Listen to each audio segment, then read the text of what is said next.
Hello and welcome back to my channel Step Up Guru. दोस्तों, स्वागत है आपका मेरे यूट्यूब चैनल स्टेप अप गुरु में। दोस्तों, आज का हमारा टॉपिक रहेगा रिसिप्ट वाउचर से रिलेटेड। आज मैं आपको बताऊंगा रिसिप्ट वाउचर में कौन कौन सी एंट्रीज होती है जो हमें करनी होती है, रिसिप्ट वाउचर क्या होता है, क्या करना होता है, कौन कौन से ट्रांजेक्शन जो होते हैं हमें इस वाउचर में पास करने होते हैं। ठीक है दोस्तों, पिछले वीडियो में मैंने आपको पेमेंट वाउचर से रिलेटेड बताया था और इससे पहले मैं आपको जनरल वाउचर और कॉन्ट्रा वाउचर के बारे में भी आपको बता चुका हूँ विस्तार से। तो आज का जो हमारा टॉपिक है वो है रिसिप्ट वाउचर। कि ये रिसिप्ट वाउचर क्या होता है, कौन कौन सी एंट्रीज होती है, कैसे एंट्रीज पास करनी होती हैं, ठीक है, क्या इसमें महत्वपूर्ण चीज़ें हैं, कौन कौन सी चीज़ों को हमें ध्यान रखना होता है, वो आज मैं आपको सारी एंट्रीज ट्रांजेक्शन्स जो है मैं आपको रिकॉर्ड करके बताऊंगा। ठीक है दोस्तों, आगे बढ़ने से पहले अगर आपने मेरे चैनल को सब्सक्राइब नहीं किया है तो प्लीज़ सब्सक्राइब कर लें और बेल आइकन पे ज़रूर क्लिक कर लें ताकि आपको इंटरेस्टिंग नोटिफिकेशंस और वीडियोस मिलते रहें। चलिए स्टार्ट करते हैं। तो रिसीट वाउचर क्या होता है, ये कह रहा है इस वाउचर का प्रयोग हम तब करते हैं जब बिजनेस में किसी प्रकार से व्यापारी को पैसा प्राप्त होता है, अर्थात प्राप्तियों से संबंधित ट्रांजेक्शन्स को इस वाउचर में ही हमें रिकॉर्ड करना होता है। मतलब अगर आपके पास किसी भी प्रकार से कोई पैसा आ रहा है, आपको पैसा मिल रहा है, चाहे किसी भी रीजन का पैसा हो, बिजनेस में पैसा आना चाहिए, चाहे आपने कैपिटल लगाई हो, आपने किसी को माल बेचा हुआ था उससे आपको पैसा प्राप्त हो रहा है, आपने किसी को सर्विस दी थी, है ना, वो आपको पैसा देने आया, आपको ब्याज मिला, कमीशन मिला, डिस्काउंट मिला, रेंट मिला, कोई फीस मिली, पूंजी लगाई, बैंक से लोन लिया या किसी व्यक्ति से भी लोन लिया हो आपने इंडिविजुअली, वो भी एंट्री आप रिसीव्ड वाउचर में पास करेंगे।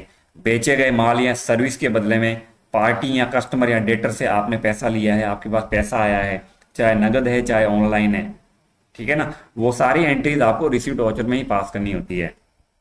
रिसिप्ट का मतलब ये होता है कि आपके पास पैसा आ रहा है, चाहे कैश के थ्रू आ रहा हो चाहे बैंक के थ्रू आ रहा हो, उसकी सारी एंट्रीज सारे ट्रांजेक्शन्स आपको रिसिप्ट वाउचर में ही जाके पास करने होते हैं।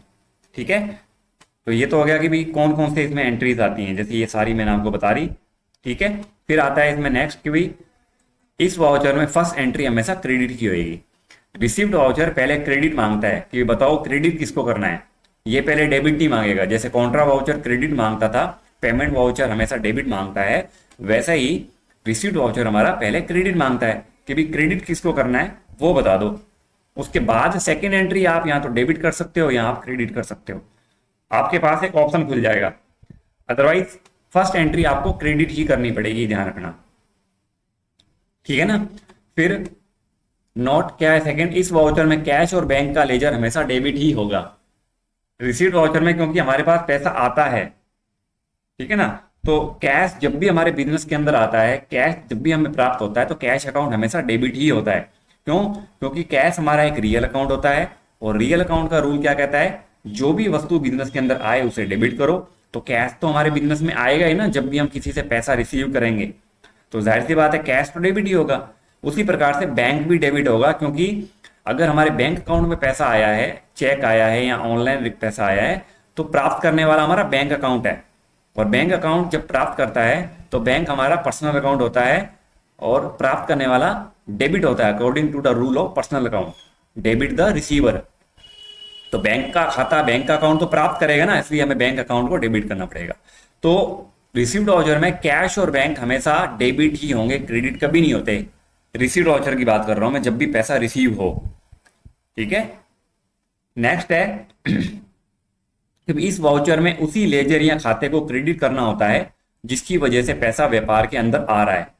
मतलब हमें क्रेडिट उसे करना है जिसकी वजह से हमें पैसा मिल रहा है। कौन दे रहा है हमें पैसा, किस वजह से हमारे पास पैसा आ रहा है, क्या वो कमीशन का आ रहा है, क्या वो ब्याज का आ रहा है, डिस्काउंट का आ रहा है ना, या किसी को हमने उधार में माल बेचा हुआ था उससे पैसा प्राप्त कर रहे हैं, या किसी से लोन ले रखा है, बिजनेस में कैपिटल लगाई है, तो पैसा आ किस वजह से रहा है बिजनेस के अंदर, वो हमें क्या करना होता है, क्रेडिट करना होता है। यानी कि रीजन को हमें क्रेडिट करना है, यानी कि पैसे देने वाला कौन है वो हमें क्या करना है, क्रेडिट साइड में लिखना है।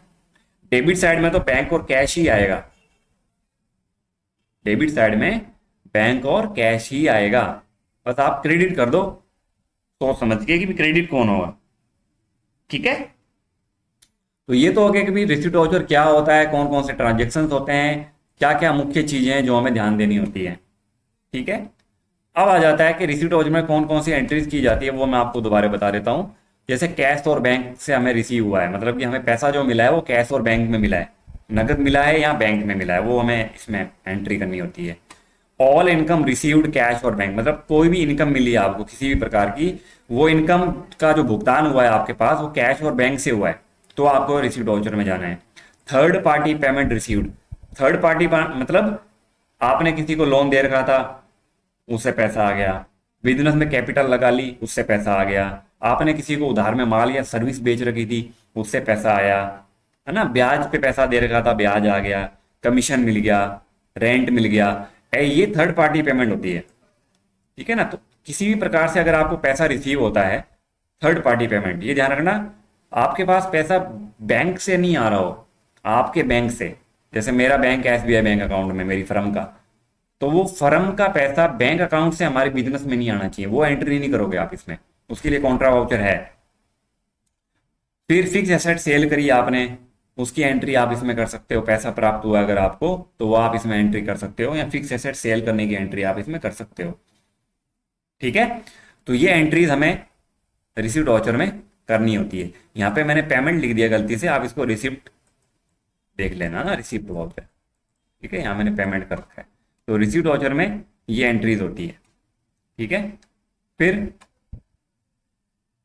क्या, पार्टी से भुगतान प्राप्त करना। जब कोई पार्टी अपने द्वारा बकाया राशि का भुगतान करती है तो इसे रिसिप्ट वाउचर में दर्ज किया जाता है, ठीक है। समझ में आ रही है, मतलब कि अगर कोई पार्टी आपको पैसा देती है तो उसकी एंट्री भी आपको रिसिप्ट वाउचर में ही जाके करनी होती है, ठीक है। आपका कोई पैसा बकाया था उस पर, वो आपको पैसा देने आ गया, चाहे नगद के रूप में, चाहे चेक दे दिया या ऑनलाइन दे दिया, तो आपको रिसिप्ट वाउचर में ही जाना होता है। फिर आय प्राप्त करना, यदि कंपनी को किसी भी प्रकार का आय, जैसे कि कमीशन मिल गया, ब्याज मिल गया, या अन्य आय प्राप्त होती है, रेंट मिल गया, वो सब आपको एंट्री रिसिप्ट वाउचर में ही करनी होती है। किसी भी रीजन से आपके पास आय का पैसा आया है, इनकम का पैसा आया है, तो आपको रिसिप्ट वाउचर में ही जाना होता है। ऋण, लोन, अगर आपने किसी से लोन लिया है, चाहे आपने बैंक से लिया हो, चाहे किसी संस्था से लिया हो, किसी व्यक्ति से लिया हो, तो उसकी भी एंट्री आपको रिसिप्ट वाउचर में ही करनी होती है, ठीक है। संपत्ति को नगद में बेचना, अगर आपने कोई संपत्ति बेची है, अगर आपने नगद में बेची है, तो उसकी भी एंट्री आपको रिसिप्ट वाउचर में जाके ही पास करनी होती है। इवन आपने कैपिटल भी लगाई हो, जैसे पूंजी प्राप्त करना, यदि कंपनी के मालिक द्वारा पूंजी का निवेश किया जाता है तो उसकी एंट्री भी अपन रिसिप्ट वाउचर में करते हैं। जैसे मैंने बिजनेस स्टार्ट किया नया, तो जब भी आप नया बिजनेस करते हो, कोई इन्वेस्टमेंट करते हो, पैसा लगाते हो, चाहे बैंक के थ्रू चाहे कैश के थ्रू, तो वो एंट्री अपन रिसिप्ट वाउचर में ही करते हैं फर्स्ट टाइम, ठीक है ना। जब भी आपने पूंजी लगाई है तो पूंजी लगाने की एंट्री, कैपिटल इंट्रोड्यूस करने की एंट्री आपको रिसिप्ट वाउचर में ही करनी होती है, क्योंकि बिजनेस में पैसा आ रहा होता है, ठीक है। ये हो गया अपने कि भी अपन को ट्रांजेक्शन जो है कौन कौन से इसमें करने होते हैं, ठीक है। अब हम देख लेते हैं एंट्रीज, कि भाई 1/4 को Balram started business with cash 2,50,000, with bank 3 lakh and axis bank 1 lakh, ठीक है। तो मिस्टर बलराम ने क्या किया है, नगद लगाया है पैसा 2.5 लाख रुपए, एसबीआई बैंक में उसने 3 लाख रुपए से बिजनेस स्टार्ट किया, और एक्सिस बैंक में उसने 1 लाख रुपए से बिजनेस स्टार्ट किया है। ये उसने कैपिटल लगाई है, बिजनेस में पैसा लगाया है उसने, ठीक है ना। तो उसकी एंट्री हमें करनी है, तो उसकी एंट्री कैसे करेंगे देख लेते हैं। तो मैं आ गया यहाँ पे हमारे टेली सॉफ्टवेयर में, ठीक है। अब यहाँ पे हमें क्या करना है, पहली एंट्री 1/4 को पास करनी है, तो मैं क्या आऊंगा, वाउचर्स में आऊंगा, और यहाँ पे मेरे को क्या करना है, मेरे को यहाँ पे क्या करना है, रिसीट वाउचर चूज करना है। देखो यहाँ पे रिसीट वाउचर आ रहा है, यहाँ पे आपको क्या करना है, क्लिक करना है। क्लिक करेंगे तो यहाँ पे रिसीट वाउचर लिखा हुआ आ जाएगा, आ गया ना, ठीक है। तो हमने क्या करा है, बिजनेस में पैसा इन्वेस्ट किया है, कैपिटल लगाई है ना। तो इसकी एंट्री अगर मैं जनरल एंट्री बनाऊं तो जनरल एंट्री क्या बनेगी, जनरल एंट्री बनेगी cash account debit, SBI bank account debit, और Axis bank account debit to capital account. Capital हमारा क्रेडिट होगा, और ये तीनों चीजें, ये तीनों अकाउंट हमारे क्या हो जाएंगे, डेबिट हो जाएंगे, ठीक है। तो जाहिर सी बात है, रिसीट वाउचर में पहले क्रेडिट की एंट्री मांगता है, तो हमारा क्रेडिट कौन होगा, कैपिटल, ठीक है। तो यहां पे मैंने क्या करा, कैपिटल को कितने रुपए से क्रेडिट करेंगे, 3 और 1 4 और 2 6, 6,50,000 रुपए, ठीक है, 6,50,000 रुपए से मैंने कैपिटल को कर दिया क्रेडिट। अब डेबिट किसको करना है? डेबिट करना है हमें पहले कैश को, तो यहां लिख लेंगे कैश अकाउंट। कैश कितना है हमारा? 2.5 लाख रुपए, तो यहाँ 2.5 लाख रुपए कर देंगे। ठीक है, अब हमें दोबारा डेबिट करना है, तो यहाँ पे आप देख पा रहे होंगे डेबिट करने का एक ऑप्शन खुल गया, डेबिट या क्रेडिट करने का यहाँ पे खुल जाता है, क्योंकि फर्स्ट एंट्री क्रेडिट की देने के बाद आपको डेबिट और क्रेडिट दोनों में से कोई एक एंट्री चूज करनी होती है। ठीक है, तो यहाँ पे मैंने डेबिट कर दिया। अब यहाँ पे भी मेरे को क्या करना है? डेबिट ही करना है। किसको करना है? एसबीआई बैंक को। तो मैं यहाँ से एसबीआई बैंक ले लेता हूँ। एसबीआई बैंक मेरा कितना है? 3 लाख रुपए। ठीक है, तो मैंने 3 लाख रुपए कर दिया। ठीक है, फिर मैं दोबारा डेबिट कर दूंगा एक्सिस बैंक को 1 लाख रुपए। ठीक है, तो एक्सिस बैंक हमारा 1 लाख है, एसबीआई हमारा 3 लाख है, और कैश मैंने 2.5 लाख रुपए इन्वेस्ट किया है। तो ये तीनों हमारे क्या हो जाएंगे? डेबिट हो जाएंगे। ठीक है, ये तीनों डेबिट होंगे और कैपिटल हमारा क्रेडिट हो जाएगा। ठीक है, ये होगी हमारी एंट्री। इसको अपन सेव कर लेंगे। ठीक है, फर्स्ट एंट्री कंप्लीट। सेकंड क्या है? 10/4 को receive online from following customer at SBI bank. मतलब एसबीआई बैंक में हमें पैसा प्राप्त हुआ है इन कस्टमर से। आदर्श टाइल्स प्राइवेट लिमिटेड से 10,000, खान एंड कंपनी से 5,000, आदर्श कंप्यूटर से 10,000 और श्यामलाल से 2,000। इसकी एंट्री हमें क्या करनी है? रिसीट वाउचर में करनी है। तो आप 1 बाय 1 भी कर सकते हो और एक साथ भी कर सकते हो। ठीक है ना? तो आप क्या करोगे? पहले F2 दबाओगे, 10/4 यहाँ पे डेट डालोगे, और क्रेडिट किसको करोगे? इन चारों को, क्योंकि कैश और बैंक तो डेबिट ही होना है, इसमें क्रेडिट ये चारों हो जाएंगे क्योंकि देने वाले ये चारों हैं। According to rule of personal account देने वाला क्रेडिट होता है, तो ये हमें दे रहा है। ठीक है ना? तो हम क्या करेंगे? इसको इन चारों को डेबिट कर देंगे। तो आदर्श, मैंने यहाँ खाता खोल रखा है, आदर्श टाइल्स एंड प्राइवेट लिमिटेड, ये सेकंड नंबर यहाँ पे आपको दिख रहा होगा। ठीक है, यहाँ पे आदर्श टाइल्स एंड प्राइवेट लिमिटेड, इसको मैंने यहाँ से सिलेक्ट करना है और 10,000 रुपए क्रेडिट साइड में डालने, ऑन अकाउंट ले लेना। ठीक है, फिर अब मेरे को यहाँ तो डेबिट करना है या क्रेडिट। अब आप किसको करना चाहते हो डेबिट? यहाँ दोबारा क्रेडिट करना है तो आप क्रेडिट भी ले सकते हो। तो मैं यहाँ पे क्या करूंगा? डेबिट लूंगा। किसको? बैंक को। 1 बाय 1 एंट्री करके बता रहा हूं मैं, इन चारों की एंट्री एक साथ नहीं करोगे। तो यहां से ले लिया मैंने एसबीआई बैंक, क्योंकि पैसा हमारा एसबीआई बैंक के थ्रू आ रहा है ऑनलाइन। और यहाँ पे चेक की जगह मैं क्या करूंगा? ई फंड कर दूंगा, स्पेस दबा के। ये लो। ठीक है, ये होगी मेरी entry bank to party. Bank account debit और पार्टी अकाउंट क्रेडिट हो जाएगी, क्योंकि देने वाला क्रेडिट होता है। हो गई एंट्री, इसका अकाउंट 0 हो गया, नील हो गया यहाँ पे। ठीक है, दूसरा कौन है? दूसरा है खान एंड कंपनी। तो यहां से लूंगा मैं खान एंड कंपनी, कितने रुपए? 5,000 रुपए। ठीक है, और यहां से ले लूंगा एसबीआई बैंक, ये 5 ही है, यहाँ पे 5,000 रुपए दे रखे। ठीक है, और ई फंड लेके इसको सेव कर लेंगे। हो गया। फिर है हमारा आदर्श कंप्यूटर, तो यहां से आदर्श कंप्यूटर ले लिया, इससे भी 10,000 रुपए आ रहे हैं, और बैंक ले लिया। ठीक है, ये लो, यहां से भी ई फंड ले लेंगे क्योंकि ऑनलाइन पैसा आ रहा है। ठीक है, फिर अपना नेक्स्ट श्यामलाल से 2,000 रुपए आ रहे हैं। श्यामलाल यहाँ पे दिखा भी रहा है, श्यामलाल है ना, 2,000 रुपए डेबिट साइड में, तो उसको क्रेडिट कर दो 2,000 रुपए से, और यहाँ पे ले लो एसबीआई बैंक, और ई फंड ले लो ये। ठीक है, तो ये चारों एंट्री होगी हमारी complete. Next entry receive cash from following debtors. हमें अब इनसे कैश मिला है, सचिन से, श्वेता से, स्टाबिलो से, सुदर्शन एंड तरुण से। ठीक है, तो आप क्या करोगे? 15 तारीख को जाओगे, यहाँ पे वाउचर चेंज करोगे 15 तारीख, डेट चेंज करोगे। ठीक है, 15 तारीख, और इन सब को क्या कर देंगे हम? 1 बाय 1 क्रेडिट कर देंगे। ठीक है, तो आपको क्या करना है? यहाँ पे सचिन को क्रेडिट करना है, तो यहाँ से सचिन ले लो 10,000 रुपये, ठीक है, कैश, क्योंकि कैश दे रहे हैं तो कैश यहाँ पे डेबिट हो जाएगा, पार्टी यहाँ पे क्रेडिट हो जाएगी।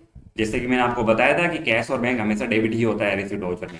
ये लो, दूसरा कौन है, श्वेता। तो श्वेता से हम मांगते हैं 7500 रुपये, तो यहाँ पे मैंने इसको क्रेडिट करके कैश को डेबिट कर दिया, हो गया entry, cash to party, cash to Shweta. फिर नेक्स्ट है मेरा यहाँ पे स्टाबिलो, ठीक है, वो यहां से ले लेंगे, कितने रुपए, 20,000 रुपये, और कैश ले लेंगे, ये लो, ठीक है, कैश टू स्टेबिलो कंप्यूटर, ये भी हमारा हो गया। फिर नेक्स्ट है हमारा सुदर्शन, उससे हमें 8,000 रुपये लेने, ठीक है, इसको भी मैंने 8,000 रुपये से क्रेडिट कर दिया, तो कैश को हमने डेबिट कर दिया, क्योंकि कैश अकाउंट डेबिट होता है, पार्टी अकाउंट क्रेडिट हो जाएगी। और नेक्स्ट है यहाँ से तरुण, तरुण से हम 5,000 रुपये मांगते हैं, ये भी क्रेडिट हो जाएगा और कैश हमारा डेबिट हो जाएगा। तो ये होगी हमारी सारी एंट्री कि हमने क्या करा, कैश को डेबिट कर दिया और पार्टी को क्रेडिट कर दिया। अगर बैंक होता तो बैंक हमारा डेबिट हो जाता, इसके अलावा कोई भी अकाउंट डेबिट नहीं होता, ध्यान रखना, कैश और बैंक के अलावा। फिर है amount collected from following parties online at Axis bank, 1/5 को हमने इन पार्टी से एक्सिस बैंक में पैसा प्राप्त किया है, ठीक है। तो आप क्या करोगे, 1/5 डालोगे, यहाँ पे F2 डेट चेंज करोगे और क्रेडिट किसको करोगे, इन सब पार्टीज को। अब इस बार मैं क्या करूंगा, आपको एक साथ इन सब पार्टीज को क्रेडिट करके एक ही वाउचर में एंट्री करके बता देता हूं, ठीक है। तो क्या करेंगे, यहाँ से चित्रा एंड कंपनी को मैं क्रेडिट कर दूंगा, चित्रा एंड कंपनी 15,000 रुपए। फिर यहाँ पे मैं CR दबा दूंगा, CR क्रेडिट के लिए, क्योंकि दूसरी एंट्री भी मेरे को क्रेडिट ही लेनी है। और दूसरा है हमारा DFG कंपनी, कितने, 12,000। फिर यहाँ पे CR दबाऊंगा मैं, क्योंकि तीसरी एंट्री भी मेरे को क्रेडिट करनी है, FGH 18,000 रुपए।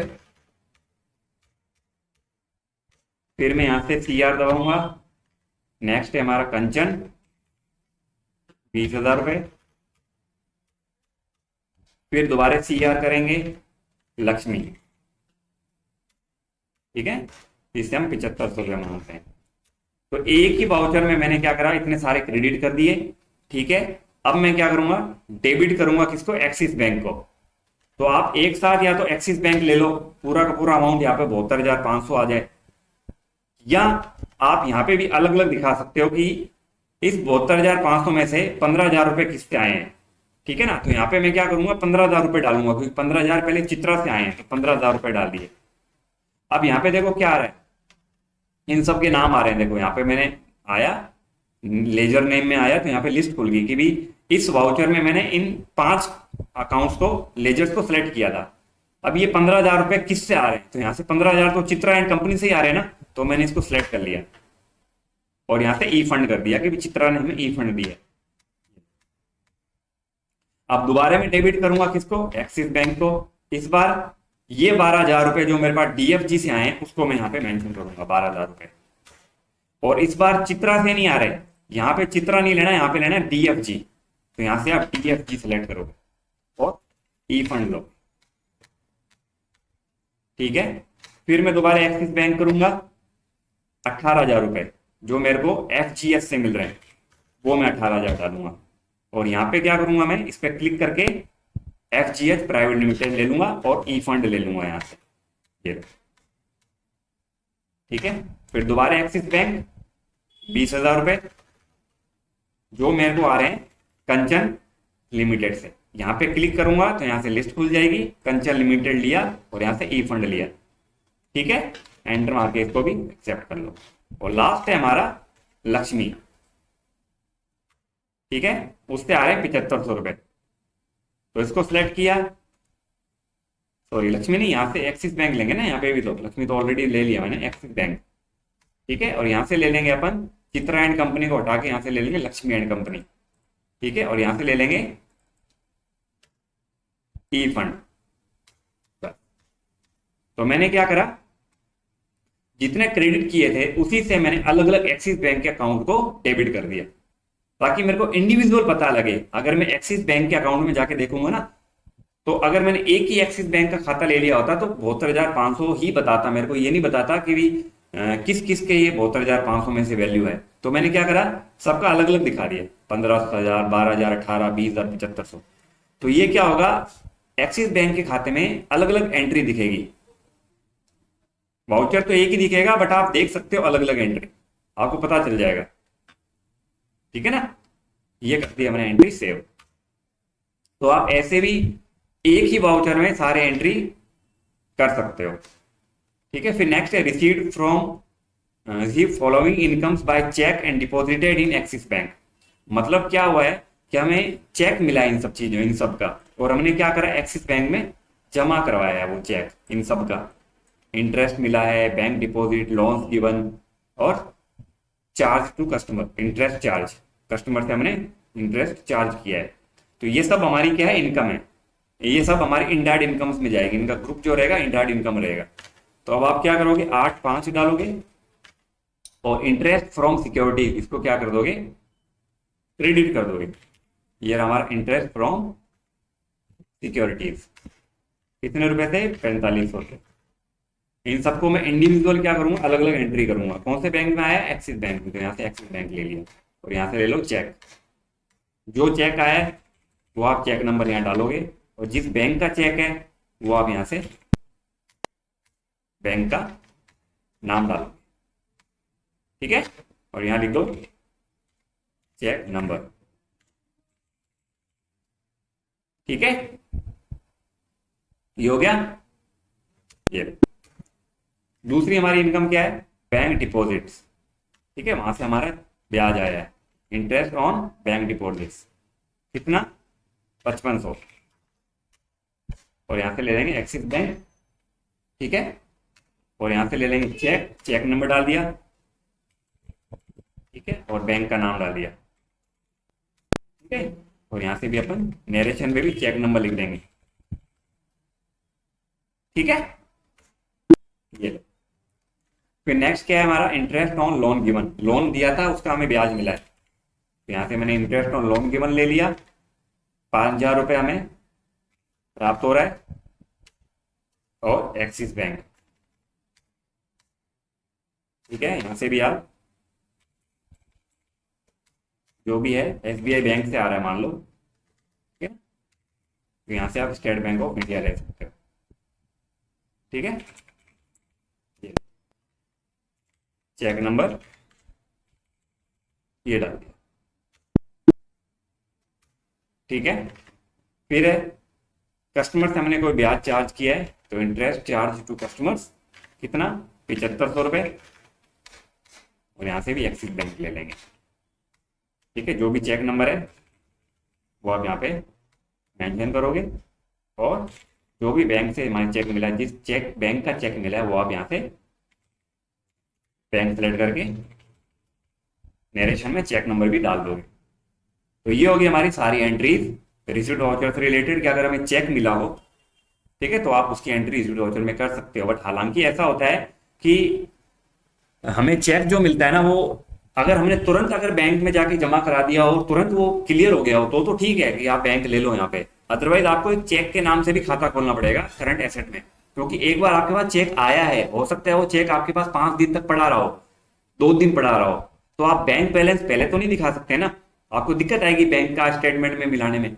तो आप क्या करोगे, एक एंट्री जो आपको चेक मिला है, और चेक की एंट्री जैसे मैं ये मान लो इसमें नहीं दिखाता, मान लो ये लास्ट एंट्री मैंने बैंक में नहीं ली, मान लो मेरे को चेक मिला है, तो मैं रिसीट वाउचर में एंट्री नहीं करूंगा इसकी मैं करूंगा F7 जनरल वाउचर में। ठीक है ना, जनरल वाउचर में क्या करूंगा, मैं चेक अकाउंट डेबिट कर दूंगा। तो यहां से मैं चेक का एक खाता खोलता हूं, चेक अकाउंट, यहाँ चेक इन हैंड,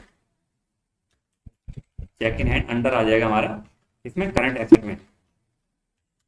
ठीक है ना, करंट एसेट, क्योंकि वो एसेट है हमारा, और यहाँ पे डाल दिया मैंने कितना, 7500 रुपये आया ना मुझे, 7500 रुपये इंटरेस्ट चार्ज ऑन कस्टमर का।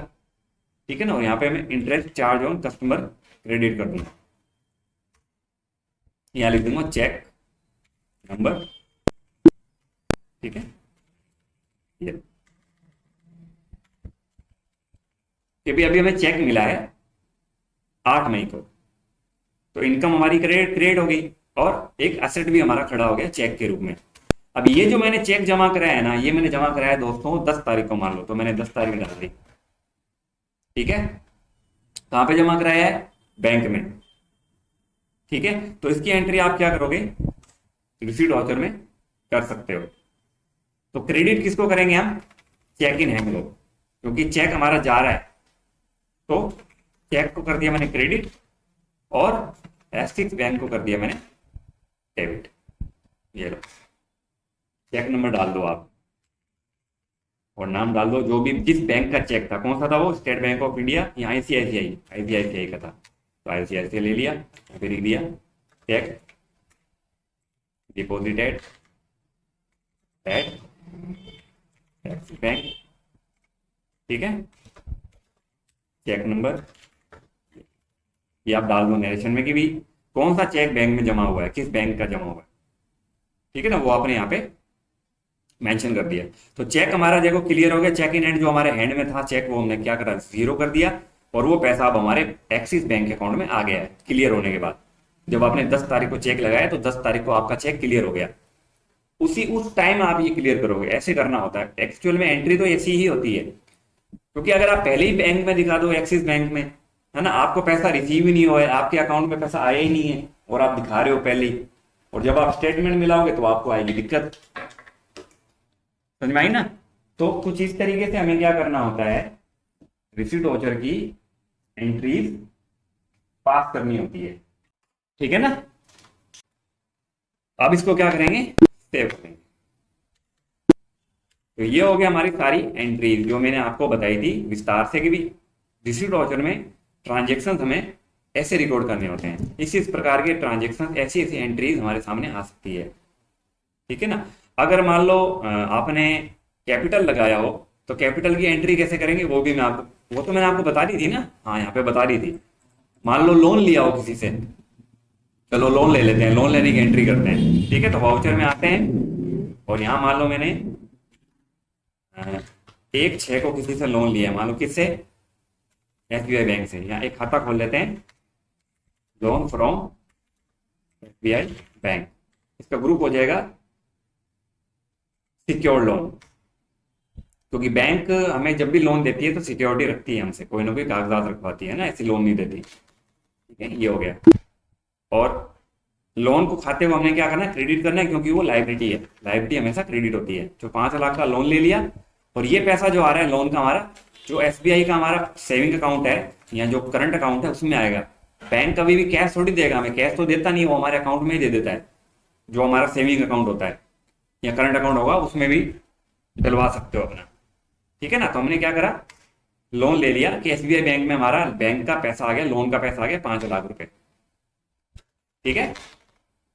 अब आप यहां पे लिख दो टुक नरेशन में लोन फ्रॉम एसबीआई बैंक, ठीक है। लोन लिया एसबीआई बैंक से, तो लोन लेने की एंट्री भी आपको रिसीट वाउचर में ही पास करनी होती है, ठीक है। ये लो, तो कुछ इस तरीके से आपको क्या करना होता है? रिसीट वाउचर से रिलेटेड एंट्रीज, ट्रांजेक्शन्स को रिकॉर्ड करना होता है, ठीक है। जब भी बिजनेस में पैसा आए तो आपको हमेशा रिसीट वाउचर में ही जाना है, ठीक है दोस्तों। उम्मीद करता हूं आपको ये वीडियो पसंद आया होगा। वीडियो पसंद आए तो चैनल को सब्सक्राइब करना ना भूलें और ज़्यादा से ज़्यादा शेयर करें, लाइक करें और कमेंट करें, ठीक है। मिलते हैं आपसे नेक्स्ट वीडियो में। बहुत बहुत धन्यवाद।